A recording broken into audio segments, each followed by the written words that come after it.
Salut à tous, c'est Pangdosh et bienvenue sur cette vidéo qui aujourd'hui va parler du cas Shein, dont vous avez peut-être entendu parler avec la vente de poupées qui étaient au faciès d'enfants. Je trouve ce cas intéressant pour deux choses, la façon dont on va politiser un élément qui pourrait s'associer à des orientations sexuelles bien sûr, et des problématiques étant à mettre entre guillemets, psychologiques. On a dans un premier temps donc les médias qui ont fait ressurgir cette affaire et on a pu voir un branle-bas de combat qui dit en gros c'est honteux, on demande à Chine de cesser de vendre ces produits-là et j'ai cru lire sur un article aussi, peut-être que ça n'a pas été le cas au bout du compte, d'avoir la liste des personnes qui ont acheté le dit produit. Là, je trouve que on rentre dans une réflexion pour nous, plutôt en hypnothérapie, psychothérapie, quand on accompagne des personnes qui sont dans des problématiques sexuelles, des pulsions sexuelles, des désirs, le malaise qu'il peut y avoir déjà autour de la sexualité. Et je trouve qu'aujourd'hui, même si tout semble hyper sexualisé, que les images, les photos, le marketing, le cinéma, les séries montrent à longueur de temps des actes d'amour, du sexe, de la sensualité, la sexualité de plein de façons, etc. On gère très mal dès que ça commence à parler de sexualité. Alors, je vais utiliser le mot déviant, sachant que aujourd'hui, légalement parlant, la pédophilie est quelque chose comme déviante.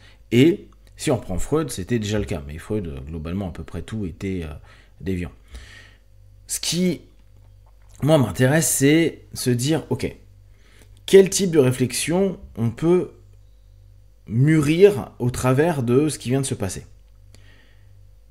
Des personnes vendent des poupées. Alors, comme me disait hier Dao, il y a quand même quelqu'un qui a pensé à faire ça. Mais à partir du moment où il y a un marché, il y a toujours quelqu'un qui pense à quelque chose.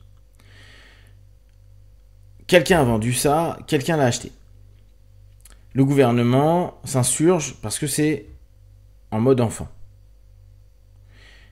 Donc, le lien qui a été fait, c'est si une personne achète des poupées en mode enfant, c'est qu'automatiquement, c'est quelqu'un qui peut être dangereux pour la société ou, comme on vient de le dire il y a quelques instants, est déviant et donc il pourrait être, par la loi, emprisonné ou faire une cure de je ne sais pas quoi d'ailleurs, bref. Néanmoins, et c'est là où pour moi il y a quelque chose qui déconne, on est en train d'associer la pulsion que peut avoir la personne et l'outil qu'il va utiliser, c'est-à-dire là une poupée, mais on pourrait généraliser un sextoy, et on va dire, bon, de façon préventive, parce que tu as acheté quelque chose pour assouvir un fantasme, un désir, une pulsion, on va potentiellement, je ne sais pas ce qu'il voudrait faire, hein, mais t'interroger, à minimum.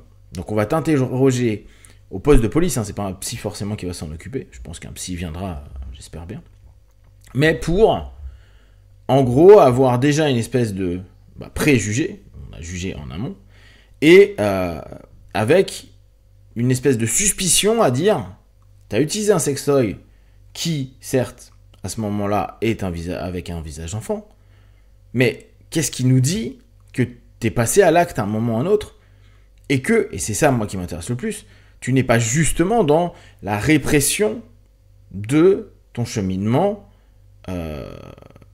pulsionnel et cette attirance-là. Pour ceux qui ont un cabinet, qui ont régulièrement des personnes avec des problématiques sexuelles, combien de fois les personnes vont s'en vouloir d'avoir des fantasmes? Alors vous allez me dire, oui mais il y a des fantasmes acceptables et des fantasmes qui ne le sont pas. Il y a plein de fantasmes inacceptables, on va reprendre un fantasme très classique qui est le fantasme du viol, voire même des personnes qui disent qu'ils aimeraient être violées. On parle de point de vue fantasme, on ne parle pas de réalité. Parce que dans leur monde fantasmatique, dans le monde pour avoir une excitation sexuelle et cognitive, c'est quelque chose qui les stimule. Pour autant, à aucun moment, ni la personne qui dit « tiens, j'aimerais le faire », ni la personne qui aimerait le subir, voudrait réellement, qui l'imagine le subir, aimerait réellement le vivre. Et on le sait très bien. D'ailleurs, il y a suffisamment de sexologues, il y a suffisamment de bouquins, il y a suffisamment de personnes qui vous en ont parlé et qui en parlent régulièrement. En plus, en France, là-dessus, on était assez libre pendant un laps de temps, où vous savez que fantasme ne veut pas dire réalisation de ce dernier. C'est-à-dire que vous avez des fantasmes que vous ne réaliserez jamais, qui sont très bien à rester que en vous pour du plaisir personnel ou avec le partage avec quelqu'un peut-être de cette notion-là, mais c'est pas quelque chose qui va forcément exister dans l'acte. En punissant, je mets un gros entre guillemets, là il n'y a rien qui a été fait, mais potentiellement les personnes qui achètent ce type de poupée. Pour moi, il faut donc s'interroger à se dire, une personne qui achète un sextoy, et là on va reprendre le parallèle de la poupée enfant avec une poupée adulte, il y a des poupées pour les adultes. Ça voudrait dire que toute personne qui va acheter une poupée pour adulte est potentiellement une personne qui a une intention de violer quelqu'un. Quelqu'un qui bouge pas et une poupée n'est pas consentante, elle dit pas oui, non. Donc, et il peut faire ce qu'il veut. Prise de pouvoir. On pourrait interpréter 1000 choses. Pour autant, c'est peut-être juste qu'il a beaucoup de pulsions, qu'il a peut-être pas de femmes ou de mecs et il y a quelque chose qui lui manque et qu'il achète pour quelque chose. Mais on peut faire ça avec tous les sextoys. Est-ce que quelqu'un qui va acheter un sextoy X ou Y a une intention de se dire « Ah bon, je fais ça pour éviter d'aller attaquer, sauter sur un mec ou sauter sur une femme. » Non. Ils font ça parce que c'est dans les droits. Déjà que c'est hyper tabou, les personnes qui vont parler de vos sextoys, hormis les personnes qui vont vendre des sextoys ou qui jouent un petit peu à provoquer là-dessus, mais on sait que notre société a un peu de mal avec cette notion-là. Donc, cette notion, de façon générale, ça voudrait dire que cet élément qui est légal, même s'il est un peu tabou, pourrait dire, donnez-nous sur tous les sites de vente de sextoys ou dans tous les magasins qui en vendent, la liste des personnes qui sont venues vous acheter, parce que potentiellement ces gens-là ont des pulsions. Et ces pulsions-là, on ne sait pas où ça va aller, ça se trouve, lui, il a pris un truc, ça a l'air pas très clean, et ça fait 5 fois qu'il vous achète le même produit, je pense qu'il est un peu... Donc, vu qu'il est déviant, ou il est en hypersexualité, ou il est en hyperstimulation, ou il est dans des désirs X ou Y, faut les arrêter. Faut les arrêter avant qu'ils fassent quelque chose. Mais là, on arrive un peu à une police de la pensée, entre guillemets, parce que si on commence à dire, ok, la personne, là on part du postulat que la personne n'a rien fait. Elle achète juste quelque chose. Elle la consomme et fait son truc. Ça ne veut pas du tout dire que, et si on reprend la notion des pulsions pédophiles, que ces personnes-là vont un jour faire quoi que ce soit.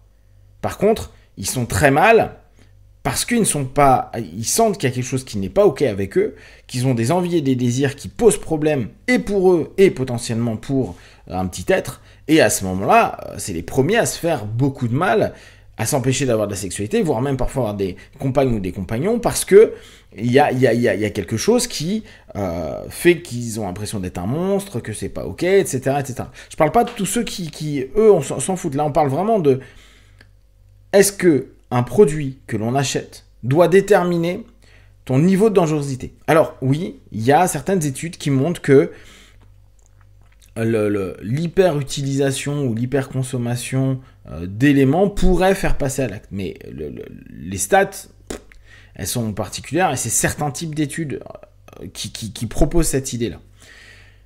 De façon générale, c'est à nous, à notre culture, à notre intelligence, à se poser la question et à se dire, ok, à quel moment quelque chose qui est pulsionnel, à quel moment quelque chose qui est un désir devient ou peut être concrétisé.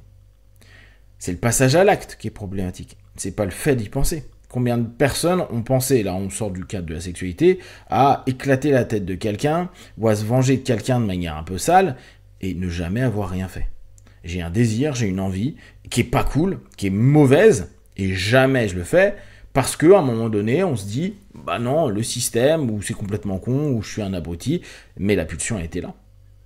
Donc, est-ce qu'à un moment, on arrivera à nous mettre une IA dans la tête qui dit, ça me rappelle un peu Minority Report, je crois, en fonction de comment on doit, comment on consomme, comment on pense, comment on désire, comment on fantasme, avant même, en se disant, ah bah oui, mais ça, il y a une statistique qui dit que ces personnes-là peuvent passer à l'acte, on va les arrêter avant. Et du coup, c'est quand même assez problématique. Et pourquoi les médias, pourquoi les thérapeutes, les praticiens et tous ceux qui sont intéressés par ça s'insurgent pas à se dire, attendez, là pour l'instant il n'y a rien, mais il y a un vrai questionnement sur comment on fait des compensations, comment les personnes peuvent être aidées, accompagnées quand vraiment ça les torture, ça leur fait mal, ils ont envie, etc. etc. Avec toutes les hypothèses qu'il peut y avoir, du plus dur, avec des castrations chimiques, à des suivis, et bien sûr que c'est normal que des parents aient peur, et c'est normal qu'il y ait plein de choses derrière, hein. Mais outre le système social, déjà penser, est-ce que l'un va avec l'autre? Est-ce que acheter quelque chose, un sextoy X, va emmener une agression? La stat, elle est de combien? Est-ce que on a une stat de ça? Est-ce qu'on a une capacité à le savoir? Et pourquoi d'un coup, sur un type de sextoy, là, c'est non ok?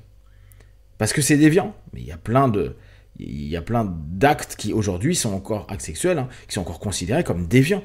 Alors que c'est juste un accord entre deux personnes ou plusieurs personnes. Si vous avez des remarques sur le sujet, n'hésitez pas. Comme d'habitude, de tout ce que je propose, ne prenez que ce qui est bon et juste pour vous. Testez, observez, analysez et concluez. Be one. Ciao.